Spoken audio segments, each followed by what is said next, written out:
This is presentation 4 for diffuse lung disease, prepared by Prof. Sharaf and revised by Prof. Yusra Sabri.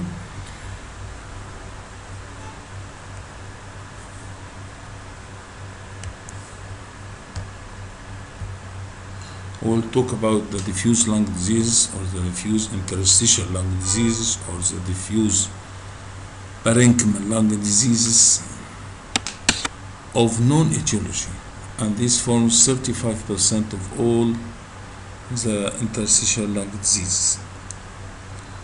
We said that 55% is formed by the group of the UIP or the IPF, and now 35% are of major interstitial lung disease of known etiology. Here you should know it because each has a characteristic appearance.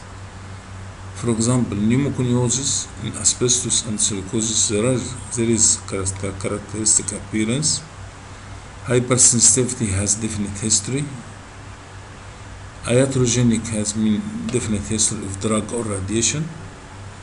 And post-infection is usually acute form, which is usually due to viral or pneumocystis carinii or mycoplasma.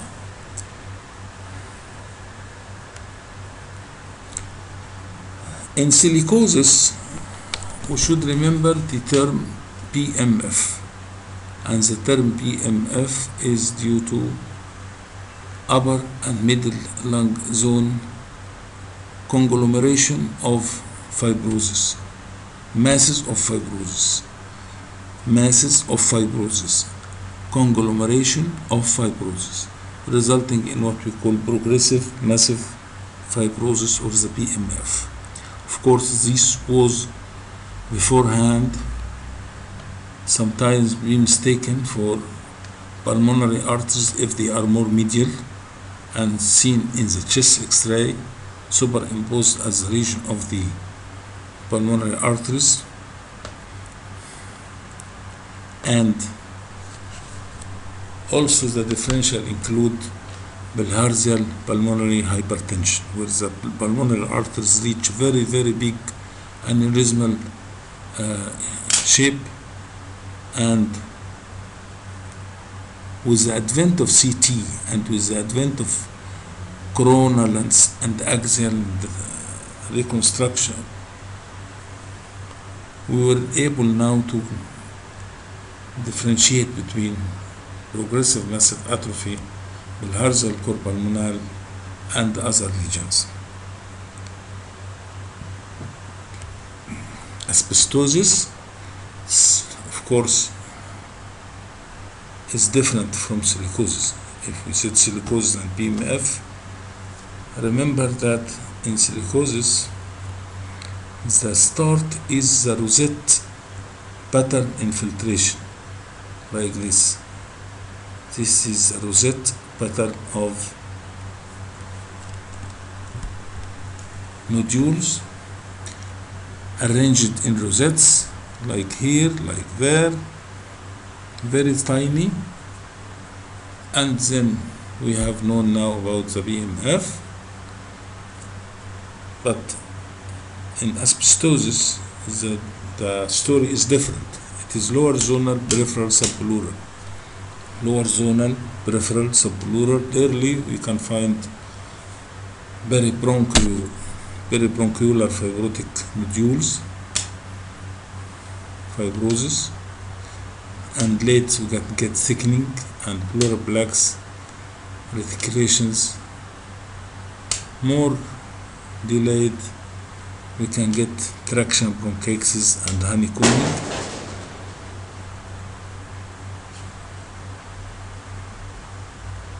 Don't forget that it is basal predominant reticular disease associated with plaques. Like this one, like that one, like that, like this.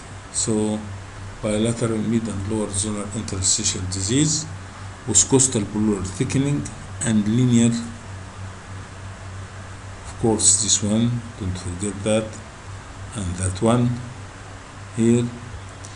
Coastal pleural thickening with linear pleural calcifications. This is a characteristic appears something bilateral. It's not unilateral, because in unilateral suggests fibrothorax of TB, but bilateral you will find mild mid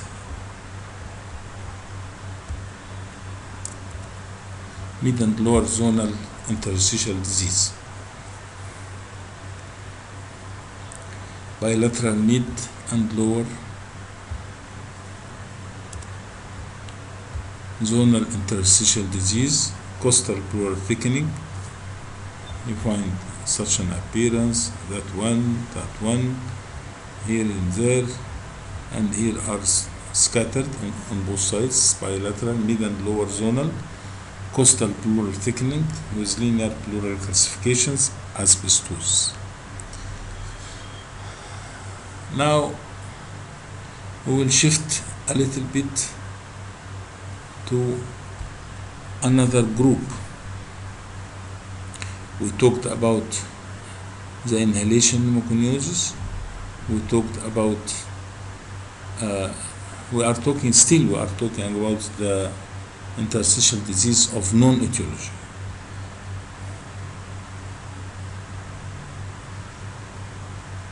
Now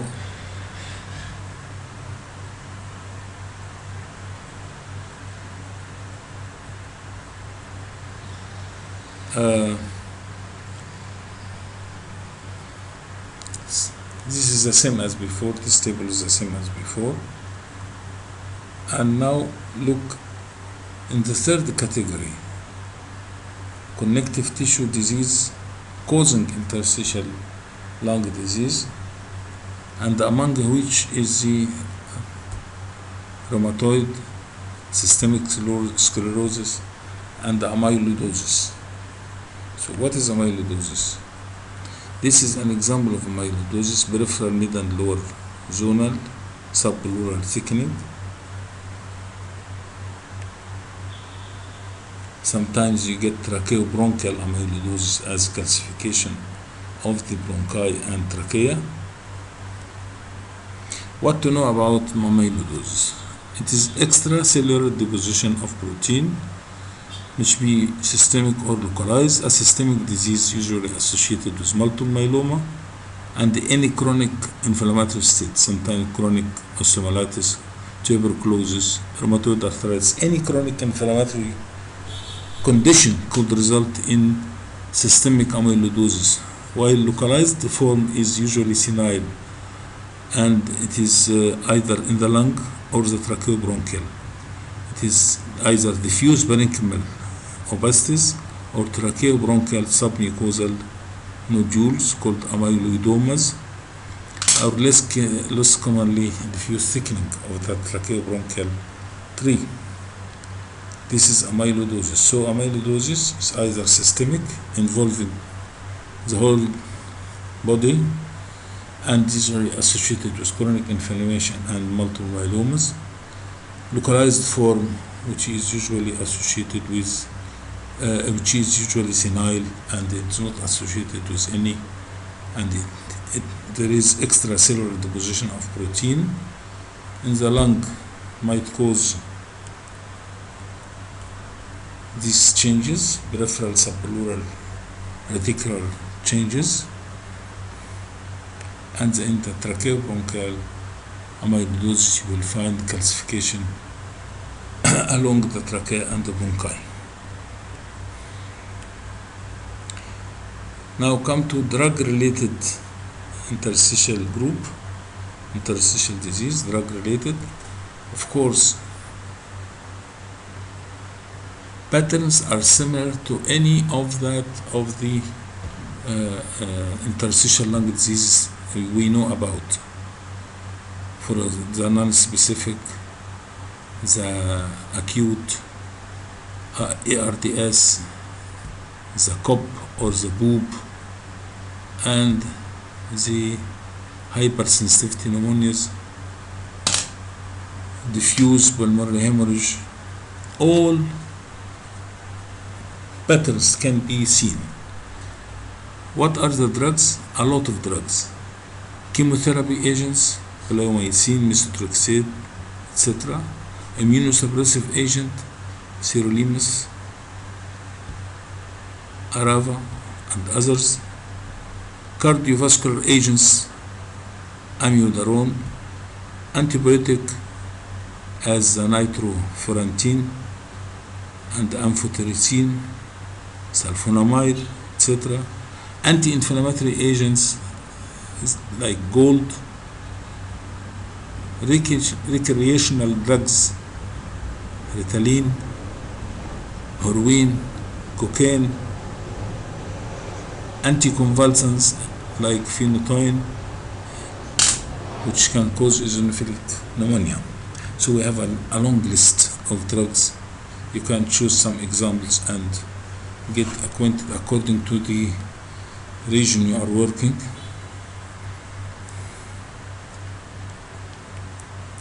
Now, they are similar to amyloidosis. Reticular airspace, mid and lower zonal peripheral subpleural changes. Consolidation in amiodarone lung with focal increased attenuation in the parenchyma. Patchy consolidation. Now coming to the extrinsic allergic alveolitis and hypersensitivity pneumonia. From the name, you might be able to detect that there's an antigen, fungal, bacterial, animal protein, something like that. But sometimes there is nothing, and they are related to occupation, farmers. But sometimes you will not able to detect a reason. From the name, it's a hyperimmune inflammatory response to the inhaled organic dust as the farmers and bird fanciers lung, mid and lower zonal, where the fumes settle down, and you can get very bronchial diffuse ground glass appearance. So basal, with history of exposure to allergen, you can suspect extrinsic allergic alveolitis and hypersensitivity pneumonias. This is before, this is after cessation of the exposure. So history is very important. You might find a subacute form with ground glass appearance. You might find chronic form with fibrosis and honeycombing and bronchitis. It's mainly mid and lower, because these are the sites where the fumes reach easily. Subacute form, of course, is similar to an exudative form of pneumonia. So it's mainly ground glass appearance. But the nice thing is that the presence of centrilobular fuzzy nodules plus air trapping. So the nodules are very small and scattered, and they are soft nodules. So if you find such an appearance, consider please subacute hypersensitivity. Chronic hypersensitivity means fibrosis, traction, and honeycombing with air trapping in some parts, mid and lower zonal. Eosinophilic lung is something of maybe idiopathic, and this is called Lufferer's pneumonia, diagnosed by biopsy. The differential diagnosis is the BOOP, or the bronchiolitis obliterans organizing pneumonia, or of known etiology.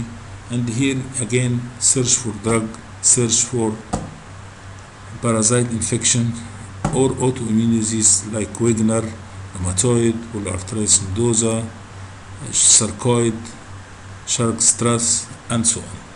So eosinophilic lung is not an entity in itself, except if it is idiopathic, but it may be secondary to any of what we have just mentioned: drugs, parasites, autoimmune disease.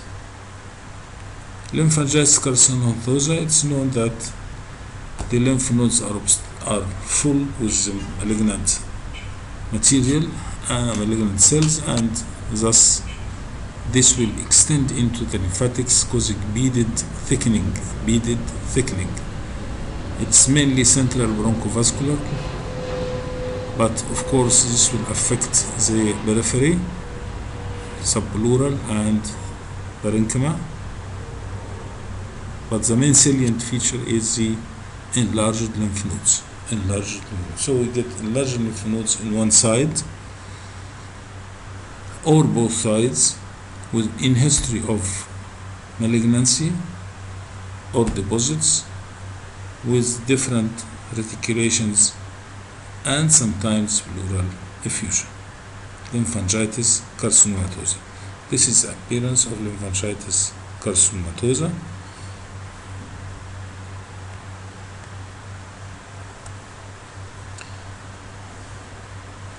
This is what we call alveolar proteinosis. It gives ground glass appearance like that, with superimposed septal lines, and it gives what we call crazy paving pattern. So crazy paving pattern is nothing but ground glass appearance with striations, with septal lines apparent inside. This is a crazy paving pattern characteristic of alveolar proteinosis. Thank you.